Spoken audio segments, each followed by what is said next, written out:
જય દ્વારકાધીશ મિત્રો. માણસને ક્યારે તેના કપડા, ઉંમર કે હાલત ન જોઈને આંકવો નહીં, કારણ કે સમય ક્યારે પલટાય છે ત્યારે સૌથી મોટો ઘમંડી પણ ઝૂકવા માટે મજબૂર થઈ જાય છે. સવારે લગભગ 9 વાગ્યાનો સમય હતો. ગામની સાંકડી ગલીમાં અચાનક એક કાળી રંગની 5 કરોડ રૂપિયાથી મોંઘી લક્ઝરી કાર આવીને ઊભી રહી. આખું ગામ દોડી આવ્યું. અરે, આટલી મોંઘી કાર આપણા ગામમાં કોણ લાવ્યું હશે? કોઈ મોકલી હશે? કોઈ મંત્રી આવ્યો લાગે છે. ના, કદાચ કોઈ મોટો ઉદ્યોગપતિ હશે. લોકો અંદાજો લગાવતા રહ્યા, પણ થોડી જ વારમાં કારમાંથી ઉતરેલા 4 સૂટ બૂટ વાળા લોકો સીધા જૂના તૂટેલા મકાન તરફ ચાલવા લાગ્યા. એ જ મકાન જ્યાં રહેતી હતી ગામની સૌથી ઉપેક્ષિત વૃદ્ધા કાંતાબા.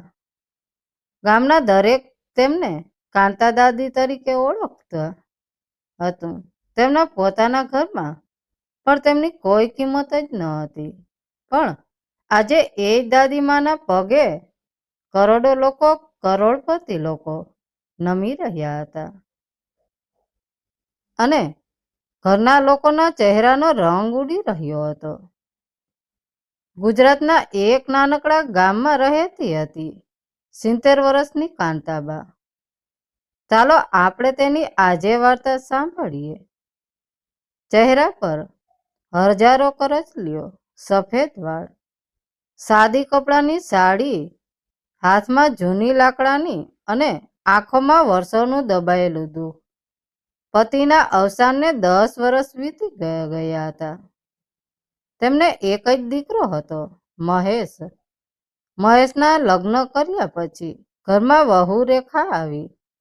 શરૂઆતમાં બધું સારું હતું, પરંતુ સમય જતાં ઘરમાં કાંતાબાનું સ્થાન ધીમે ધીમે ખૂણામાં પડેલી જૂની ખુરશી જેટલું પણ રહ્યું નહીં.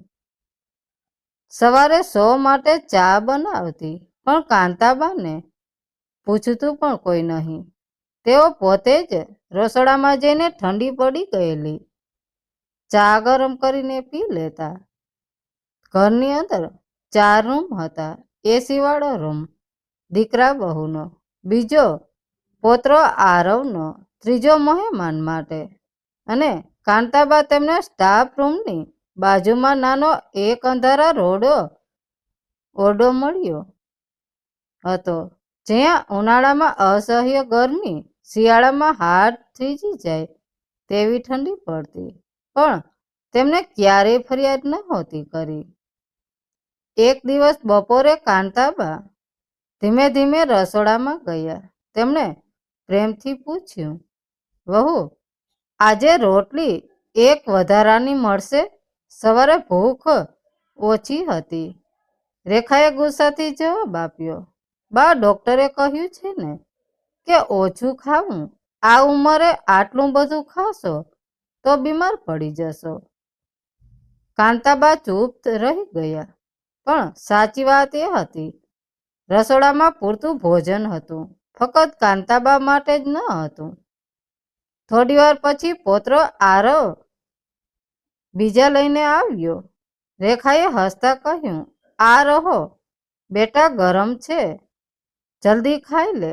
કાંતાબા દૂરથી જોઈ રહ્યા હતા. એક ટુકડો પણ. કોઈએ પૂછ્યું નહીં કે કાંતાબા, લ્યો તમે આ.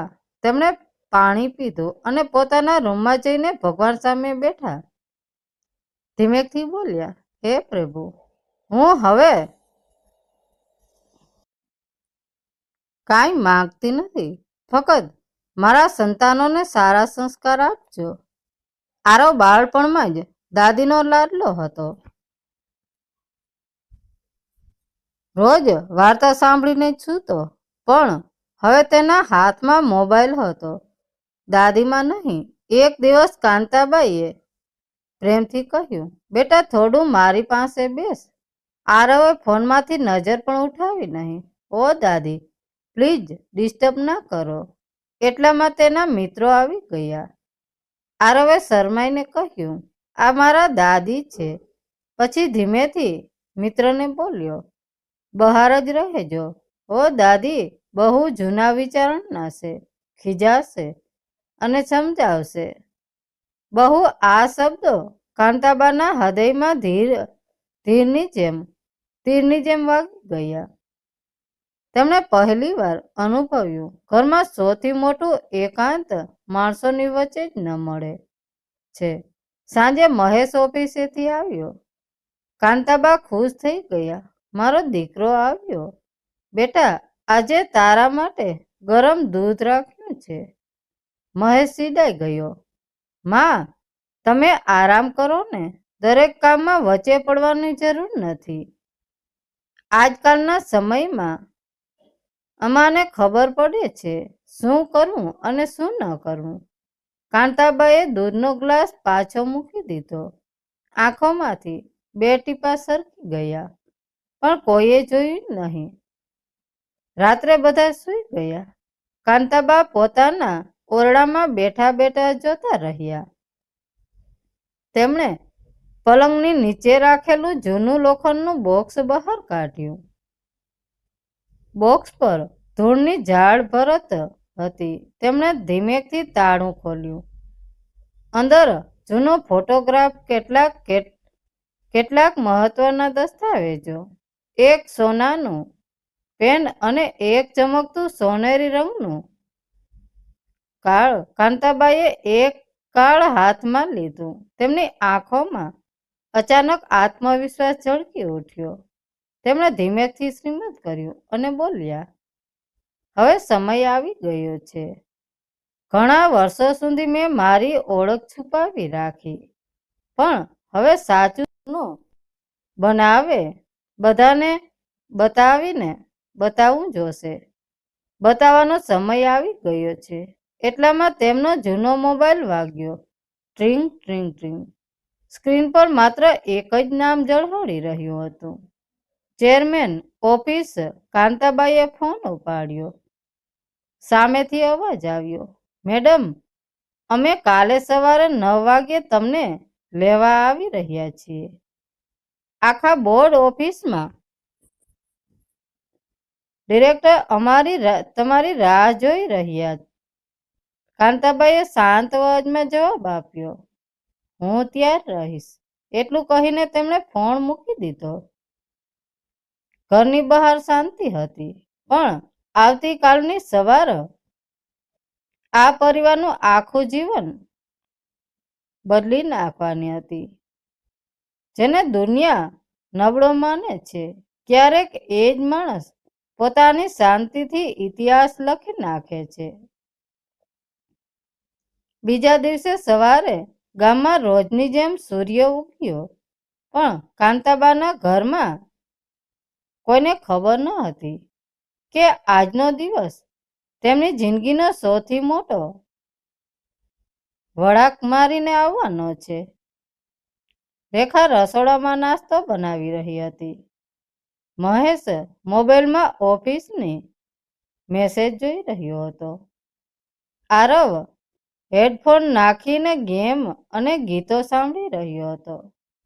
અને કાંતાબા પોતાના નાના ઓરડામાં શાંતિથી બેઠા હતા. તેમણે પોતાની જૂની સુટકેસ, સફેદ સાડી બદલી. અલમારીમાંથી વર્ષો જૂની પણ ખૂબ જ સુંદર રેશમી સાડી બહાર કાઢી. પછી નાની થેલીમાંથી એક સોનાની ઘડિયાળ અને મોતીની માળા પહેરી. આરીસામાં પોતાને જોયા. આંખોમાં વર્ષો પછી એક અજાણી ચમક દેખાવા લાગી.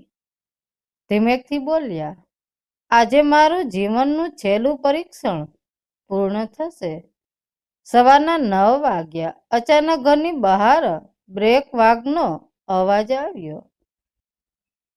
ચીરી અવાજ સાંભળીને આખું ગામ બહાર દોડી આવ્યું. એક નહીં, બે નહીં, 3 કાળી લક્ઝરી કાર પાછળ 2 સુરક્ષા વાહનો. ગામના બાળકો આચરથી બોલી ઉઠ્યા, અરે, ફિલ્મનું શૂટિંગ શરૂ છે કે શું? પણ પણ મહેશ બહાર આવ્યો. રેખા બારીમાંથી જોવા લાગી. ત્યાં સુધીમાં સૂટ બૂટ પહેરેલા 5 લોકો કારમાંથી નીચે ઉતર્યા. તેમના હાથમાં સુંદર ફૂલોના ગુલદસ્તા હતા. તેઓ સીધા ઘરના દરવાજા તરફ આવ્યા.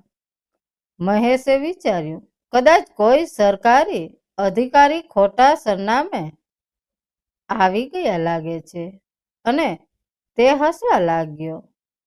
અંદરો અંદર એક ઊંચા કદના વ્યક્તિએ નમ્રતાથી પૂછ્યું, શું કાંતાબા ઘરે છે? મહેશે કહ્યું, હા છે. તો પણ તમે કોણ?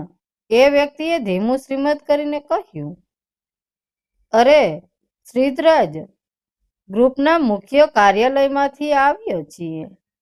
આજે અમારી કંપનીની સ્થાપનાના 50 વર્ષ પૂર્ણ થઈ ગયા છે, અને અમારી કંપનીની સ્થાપના તથા ચેરમેન સરને સન્માનપૂર્વક લેવા આવ્યા છીએ. મહેશ હસવા લાગ્યો. તમે કદાચ ખોટા ઘરે આવ્યા છો. અહીં તો મારી વૃદ્ધમાં રહે છે, અને અમે રહીએ છીએ. તેમને તો મોબાઈલ પણ બરાબર ચલાવતા નથી આવડતું. એ વ્યક્તિ પણ હસ્યો. પછી ખૂબ જ શાંતિથી બોલ્યો, સાહેબ, અમે કોઈ ભૂલ કરતા નથી. અમે કાંતાબેન કાનજીભાઈ પટેલને લેવા રહીએ છીએ.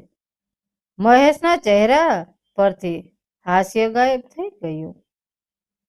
તે ગભરાઈને જોવા લાગ્યો. એટલામાં ઘરના અંદરથી કાંતાબા બહાર આવ્યા. પણ આજે તેમને જોઈને કોઈ વિશ્વાસ કરી શકે તેમ નહોતું. સફેદ રેશમી સાડી, સોનેરી કિનારી મોતીવાળા અને સોનાની ઘડિયાળ, સીધી કમર, આત્મવિશ્વાસથી ભરેલો ચહેરો. તેમને જોતા જ 5 અધિકારીઓ એક સાથે હાથ જોડીને નમી ગયા. નમસ્તે મેડમ. એક અધિકારીએ તેમના પગે હાથ લગાડ્યો. રેખાના હાથમાંથી ચાનો કપ નીચે પડી ગયો. આરવના હાથમાંથી મોબાઈલ સરકી ગયો. મહેશ મૂર્તિની જેમ ઊભી રહી ગયો. ગામના સરપંચ પણ ત્યાં જ આવી પહોંચ્યા. તેમણે પૂછ્યું, આ બધું શું છે? કંપનીના અધિકારીએ કહ્યું, આજે જે મહિલા તમારી સામે ઊભી છે, તેમણે લગભગ 40 વર્ષ પહેલા અમદાવાદમાં એક નાની ફેક્ટરી શરૂ કરી હતી. આજે એ જ કંપની દેશના અનેક રાજ્યોમાં કામ કરે છે. હજારો લોકોના રોજગાર આ કંપનીમાંથી સાથે જોડાયેલો છે, અને દરેક આની અંદર કામ કરીને છે. અને આ સમગ્ર ગ્રુપની સ્થાપના આજ કાંતાબેન છે. આ સાંભળતા જ આખું ગામ શસ્તબંધ થઈ ગયું. મહેશના હોઠ સુકાઈ ગયા. તે જોવા લાગ્યો. તે રેખાબેન તરફ જોઈને વિચારવા લાગ્યો. રેખાની આંખોમાંથી ભય દેખાવા લાગ્યો. આરવ પ્રથમ વખત પોતાની દાદીને નવી નજરે જોવા લાગ્યો. મહેશ ધીમેકથી પૂછ્યું, માં, જો આ બધું સાચું છે તો તમે અમને ક્યારેય કહ્યું કેમ નહીં? કાંતાબાએ માત્ર એક જ જવાબ આપ્યો, કારણ કે હું સંપત્તિ નહીં, સંસ્કારનો વારસદાર શોધી રહી હતી. આ શબ્દો સાંભળીને ત્યાં ઊભેલા દરેક વ્યક્તિના રૂવાડા ઊભા થઈ ગયા. પણ હજી સૌથી મોટું રહસ્ય ખુલવાની બાકી હતું. કંપનીની સીધીઓ ફાઇલ બહાર કાઢી અને કહ્યું, મેડમ, હવે સમય આવી ગયો છે કે પરિવારને વસિયત વિશે પણ જણાવવામાં આવે. આ સાંભળતા જ મહેશ, રેખા અને આરવના ચહેરાનો રંગ ઉડી ગયો. શું એ વસિયતમાં આખી કરોડોની સંપત્તિ દીકરાના નામે હતી? કે પછી કોઈ એવું નામ લખેલું હતું જેની કોઈને કલ્પના પણ ન હતી. સાચે શું હતું તે કોઈને ખબર ન હતી. મિત્રો, તમે અત્યાર સુધી જો વિડીયોમાં બન્યા હોય તો વિડીયોને લાઈક અને નીચે સ્ટાર જરૂર લખજો, જેથી મારો વિડીયો આગળ જાય અને અમને મોટિવેશન મળ્યા કરે. ચાલો આપણે વાર્તા આગળ વધારીએ. પૈસા કમાવા માટે વૃદ્ધિ જોઈએ, પરંતુ પૈસાનો અહંકાર ન આવે તે માટે સંસ્કાર જોઈએ. કાંતાબાના ભૂતકાળનો દરવાજો ખુલ્યો. ઘરની બહાર હજુ પણ આખું ગામ ભાગ્યું હતું. કંપનીના સિંહોએ હાથમાં વેસિયતની ફાઇલો હતી. મહેશ, રેખા અને આરવની નજર સતત કાંતાબા પર જ હતી. થોડીક ક્ષણો માટે શાંતિ છવાઈ ગઈ. પછી કાંતાબાએ ધીમે અવાજે કહ્યું, આજે તમે બધા મને એક રીતે જોઈ રહ્યા છો. એવી હું જન્મથી નહોતી. એક સમય એવો પણ હતો જ્યારે મારી પાસે 2 ટાઈમનું ભોજન પણ ન હતું. હું ખેડૂતની દીકરી હતી. ઘરમાં ગરીબી હતી, પણ ઈમાનદારી અને મહેનતની કોઈ કમી ન હતી. લગ્ન પછી કાંતાબાએ તેમના પતિ કાનજીભાઈ અમદાવાદમાં આવ્યા હતા. ખિસ્સામાં માત્ર 500 રૂપિયા હતા. રહેવા માટે ભાડાનો કોઈ એક નાનકડો ઓરડો હતો. ઘણા દિવસો સુધી બંને એક જ થાળીમાં ભોજન લીધું. કાનજીભાઈ દિવસભર મજૂરી કરતા અને કાંતાબા રાત્રે ઘરના બેઠા બેઠા મસાલા બનાવતા. પછી બંનેની નાની દુકાન શરૂ કરી. દિવસ રાત મહેનત કરી. એક દિવસ દુકાન નાની ફેક્ટરીમાં બદલાઈ ગઈ. ફેક્ટરી કંપનીમાં અને કંપની દેશની જાણીતી બ્રાન્ડ બની ગઈ. હજારો લોકો રોજગાર તેમની મહેનતથી ચાલવા લાગ્યા. આ પ્રશ્ન આખા ગામના મનમાં હતો. કાંતાબાઈ આંખોમાં પાણી સાથે કહ્યું, મારા પતિએ મૃત્યુ પહેલા એક વાત કહી હતી, કાંતા, પૈસા તો ઘણા કમાઈ લીધા, હવે એક કામ કરજે, આપણો દીકરો માણસ કેવો બને છે એ જો. એટલે મને નક્કી કર્યું કે મહેશને ક્યારેય નહીં કહીએ કે અમે કેટલાક પૈસાદાર છીએ. અમે કંપની ટ્રસ્ટને સોંપી દીધી અને હું ગામમાં સમાન વૃદ્ધની જેમ રહેવા લાગી. મારે જોવું હતું, મારા દીકરો મને પ્રેમ કરે છે કે મારી સંપત્તિને. આ સાંભળીને મહેશનું માથું શરમથી ઝૂકી ગયું. કંપનીના સીઈઓએ ફાઇલ ખોલી ધીમે અવાજે કહ્યું, મેડમ, શું હવે વસિયત વાંચવાની પરવાનગી છે? કાંતાબાઈએ હા પાડી. સોની નજર ફાઇલ પર હતી. સીઈઓએ વાંચવાનું શરૂ કર્યું. હું કાંતાબેન કાનજીભાઈ પટેલ મારી તમામ વ્યક્તિગત સંપત્તિ, કંપનીના શેર, જમીનનો અને બેંકના રહેલી મૂડી અંગે આ અંતિમ ઈચ્છા વ્યક્ત કરું છું. મહેશ અને રેખાનું હૃદય જોરથી ધબકવા લાગ્યું. તેમને ખાતરી હતી કે આટલી સંપત્તિ તો આખરે દીકરાને જ મળશે. પણ આગળના શબ્દોએ બધાને હચમચાવી દીધા. સીઈઓએ વાંચ્યું, મારી કુલ સંપત્તિ 80% ભાગ કાંતા સેવા ટ્રસ્ટને આપવામાં આવે, જેમાંથી વૃદ્ધાશ્રમ, અનાથ બાળકો શિક્ષણ અને ગરીબ દર્દીઓને સારવારમાં આવે. આ સાંભળીને ગામના સન્નાટો છવાઈ ગયો. તેમનો દીકરો મહેશ પણ ગંભીર સ્થિતિમાં થઈ ગયો. પછી તેમણે આગળ વાંચ્યું, મારો દીકરો મહેશને માત્ર એટલી જ મિલકત આપવામાં આવે જેટલીથી તે સન્માનપૂર્વક જીવી શકે, કારણ કે સંપત્તિ વારસમાં મળી શકે પણ સંસ્કાર ક્યારેય વારસામાં મળતા નથી. મહેશની આંખોમાંથી આંસુ વહેવા લાગ્યા. રેખા જમીન પર બેસી ગઈ. આરવ પહેલી વાર પોતાના દાદીના પગે પડીને રડવા લાગ્યો. કાંતાબાએ આરવને ઊભો કર્યો, તેના માથા પર હાથ ફેરવ્યો અને કહ્યું, બેટા, હજી વસિયત પૂરી નથી થઈ. તું ટેન્શન ના લે. એક છેલ્લો નિર્ણય હું આજે બધાની સામે લેવા જઈ રહી છું. સીઓએ બીજા ફાઇલ બહાર કાઢી. બહાર કાઢતા જ આખું ગામ તેની સામે જોઈને સસ્તબંધ થઈ ગયું. તેમાં કંપનીના નવા ચેરમેન નામ લખેલું હતું. શિવ બોલ્યા, મેડમ, ફક્ત તમારી એક સહીની રાહ છે. આ સાંભળતા જ મહેશને લાગ્યું, કદાચ હવે કંપનીની જવાબદારી મને મળશે. પણ કાંતાબાના ચહેરા પર જે શ્રીમત હતું એ જોઈને લાગતું હતું કે આગળ જે થવાનું હતું તેની કલ્પના પણ કોઈએ કરી ન હતી અને હકીકત પણ એવી જ થવાની છે. તો મિત્રો, તમે વિડીયોને લાઈક જરૂર કરજો. જો બાકી રહી ગયા હોય તો લાઈક અને સ્ટાર જરૂર આપજો. મિત્રો, તમે સ્ટાર આપશો તો મારો વિડીયો વધુ વાયરલ જશે.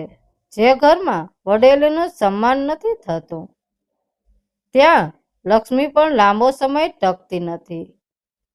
કંપનીના સીઓ હાથમાં એક જાડી ફાઇલ હતી.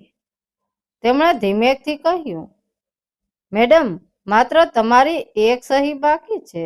મહેશનું હૃદય જોરથી ધબકવા લાગ્યું. તેના મનમાં એક જ વિચાર, આખરે મને માફ કરી દેશે.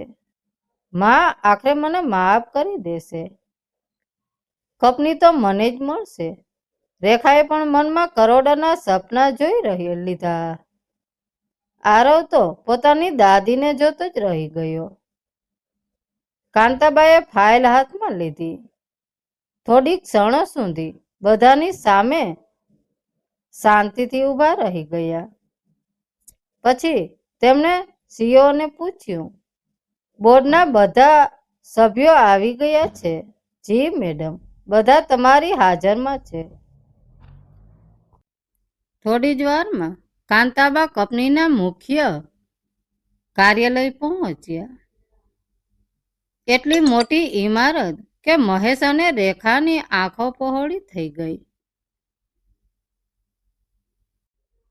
સ્પેસની લાઇનને ટોચના અધિકારીઓએ સૂંધી દરેક વ્યક્તિ એક જ શબ્દ બોલી રહ્યા હતા, welcome chairman madam, welcome chairman madam.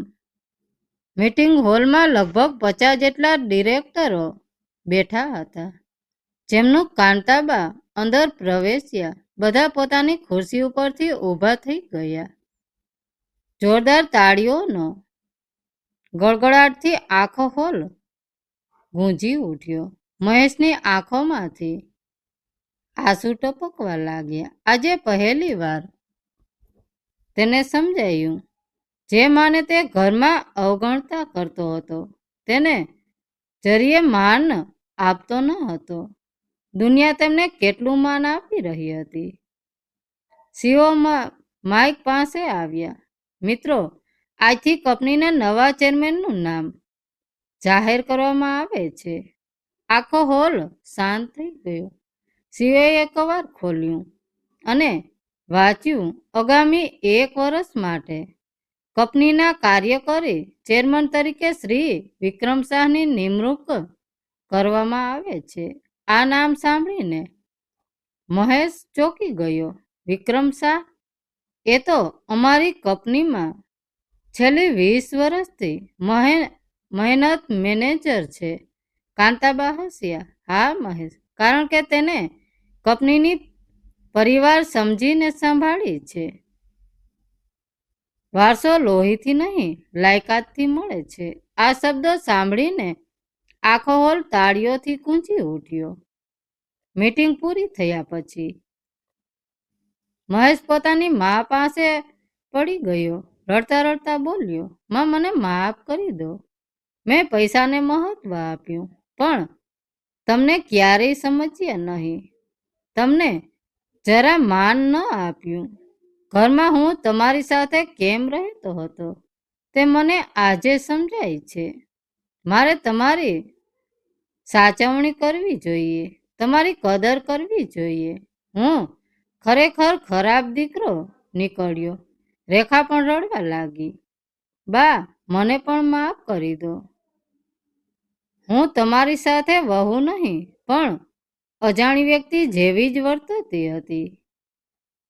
કાંતાબાઈએ બંનેને ઊભા કર્યા. આંખોમાં આંસુ હતા, પણ હોઠ પર શ્રીમત. ભૂલ દરેક માણસથી થાય છે, પણ જે પોતાની ભૂલ સ્વીકારી લે છે એ જ માણસ ક્યારેય નાનો નથી બનતો. હું તમને માફ કરું છું, પણ માફીનો અર્થ એ નથી કે ભૂતકાળ ભૂલી જવો.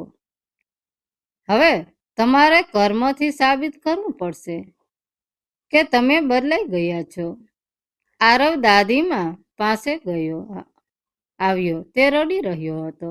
દાદી, હું તમારાથી શરૂઆતમાં શરમાઈ ગયો હતો. મારા મિત્રો સામે મેં તમારો પરિચય કરાવવામાં પણ અચકાટ અનુભવ્યો હતો, અને હું તમને નીચા જોયું લાગતું હતું. પણ આજે સમજાયું, સૌથી મોટો માણસ એ હોય છે જે પોતાના વિશે ક્યારેય ગર્વ નથી હોતો. કાંતાબાઈએ એ પ્રેમથી તેમના માથા પર હાથ ફેરવ્યો.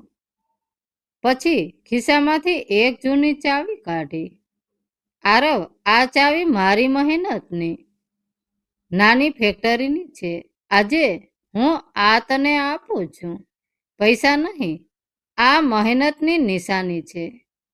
જ્યારે પણ જીવનમાં સફળતા થાય, ક્યારેય કોઈની ગરીબી માણસનું અપમાન ન કરતો.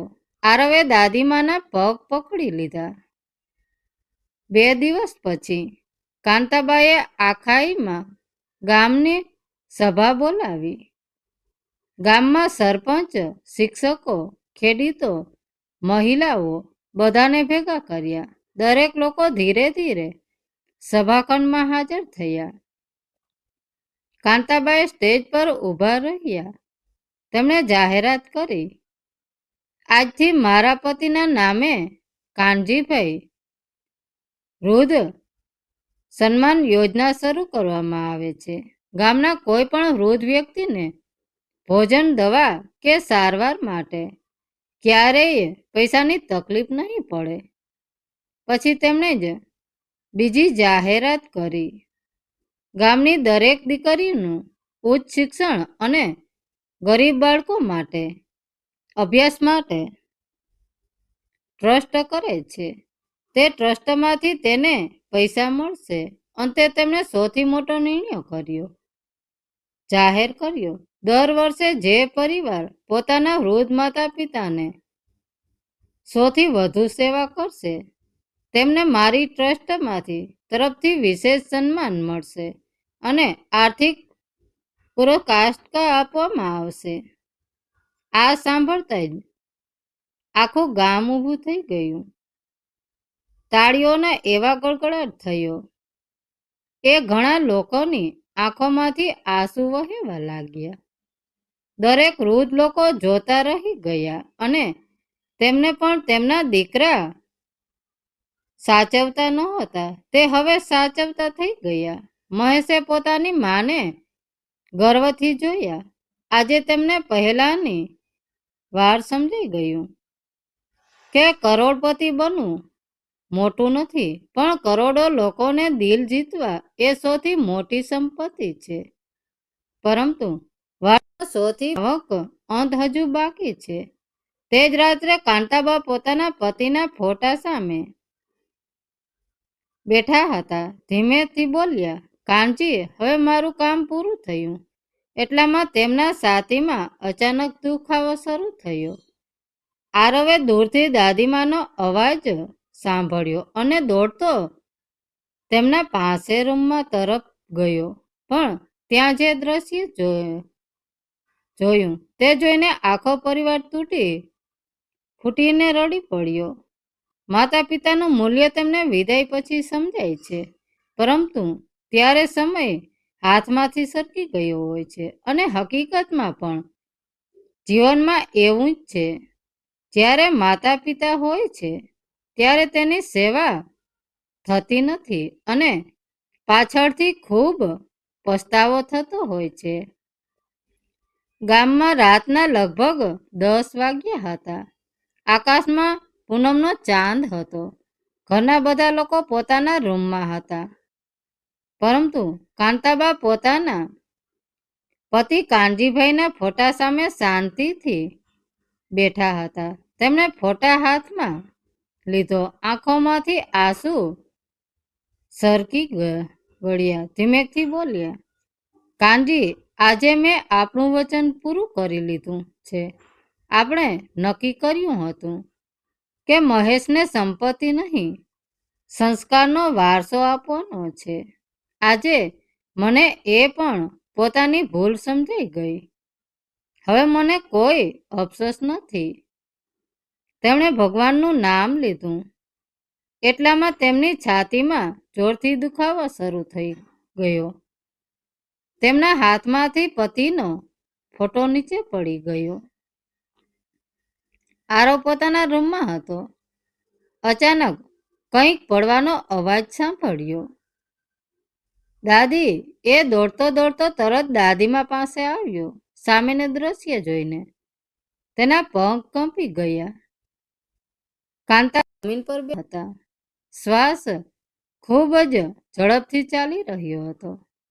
આરવ જોરથી બૂમ પાડી, પપ્પા, મમ્મી, જલ્દી આવો. મહેશ અને રેખા દોડતા આવ્યા.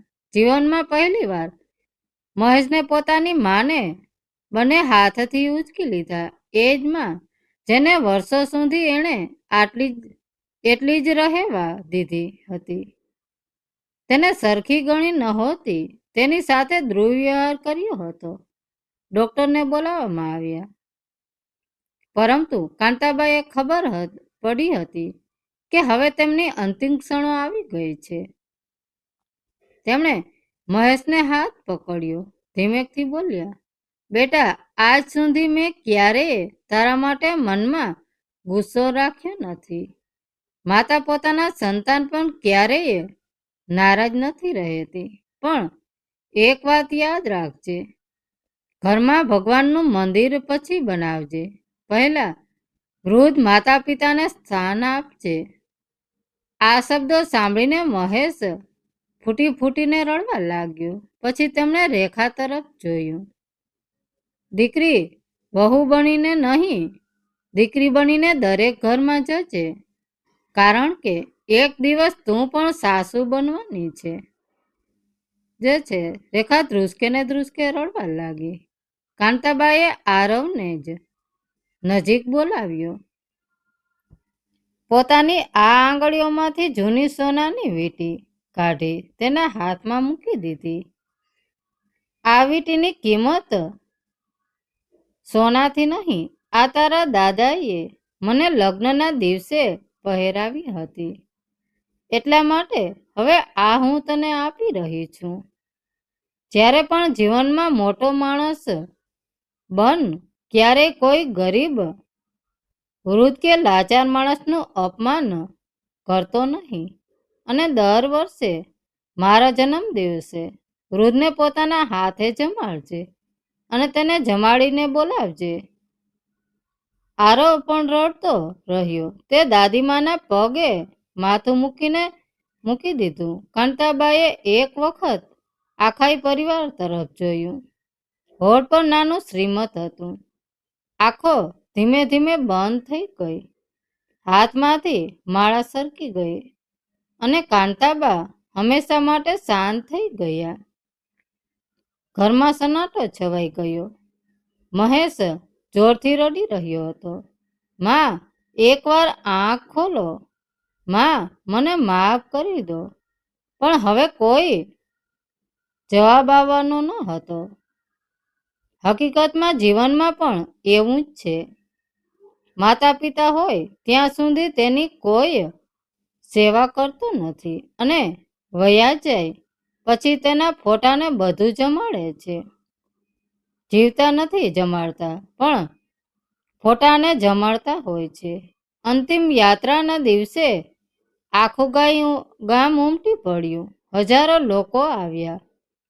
કંપનીના કર્મચારીઓ, ગરીબ પરિવારો, વૃદ્ધ આશ્રમો, લોકો, અનાથ બાળકો, દરેકની આંખોમાં આંસુ હતા. એક વૃદ્ધ બોલ્યા, આજે અમે અમારી માતા ગુમાવી છે. એક યુવતીએ કહ્યું, મારા સભ્ય અભ્યાસ ફી કાંતાબાઈએ ભરી હતી. એક દર્દી બોલ્યા, મારા ઓપરેશન માટે પૈસા પણ તેમણે જ આપ્યા હતા. મહેશ આ બધું સાંભળી રહ્યો હતો. તેના મનમાં એક જ પ્રશ્ન હતો, જે મને આખી દુનિયાએ પ્રેમ કર્યો હતો, હું તમને કેમ સમજી શક્યો નહીં? 1 વર્ષ વીતી ગયું. આ ગામ સંપૂર્ણપણે બદલાઈ ગયું હતું. કાનજી કાંતા સેવા ટ્રસ્ટ દ્વારા વૃદ્ધાશ્રમ શરૂ થયો. ગરીબ બાળકો માટે શાળા બની. નિઃશુલ્ક દવાખાનું બંધ શરૂ થયું. અનેક દીકરીઓ અભ્યાસના ખર્ચ ઉઠાવવા લાગ્યા.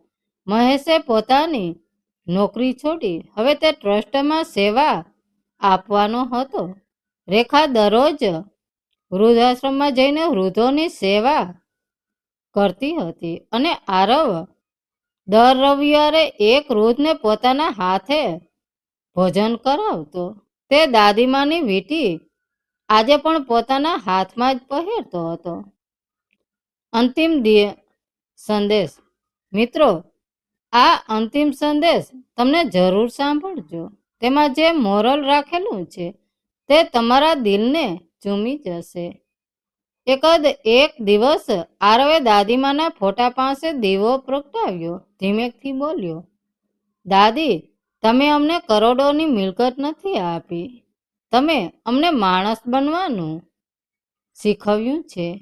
એ જ સમયે મહેશનો ફોટો સામે હાથ જોડ્યા અને આંખોમાંથી આંસુ થોડી રહ્યા હતા. માં આજે સમજાયું કે દુનિયાનો સૌથી મોટો કરોડપતિ એ નથી જેના બેંકમાં કરોડો હોય, પરંતુ એ છે જેના આશીર્વાદમાં હજારો લોકો હાથ જોડે. ઘરમાં ફરી શાંતિ હતી, પણ આ વખતે એ શાંતિમાં પછતાવો ન હતો. સંસ્કાર હતા, બોધ હતા. વડીલોએ ક્યારેય બોજ ન સમજવો. તે માતા પિતાનું આખું જીવન આખું ભવિષ્ય બનાવ્યું હોય છે. તેમના ઉદ્રાસ થવામાં થોડા વર્ષો પ્રેમ, સન્માન અને સમય આપવાનો એ જ સાચી સંપત્તિ છે. તો મિત્રો, તમને મારો વિડીયો જોવો ગમ્યો હોય તો મારી ચેનલને લાઈક, શેર અને સબસ્ક્રાઈબ કરજો અને સ્ટાર આપવાનું ન ભૂલતા. મિત્રો, તમે વિડીયો જોવા બદલ તમારો ખૂબ ખૂબ આભાર. ધન્યવાદ મિત્રો. રાધે રાધે. જય દ્વારકાધીશ.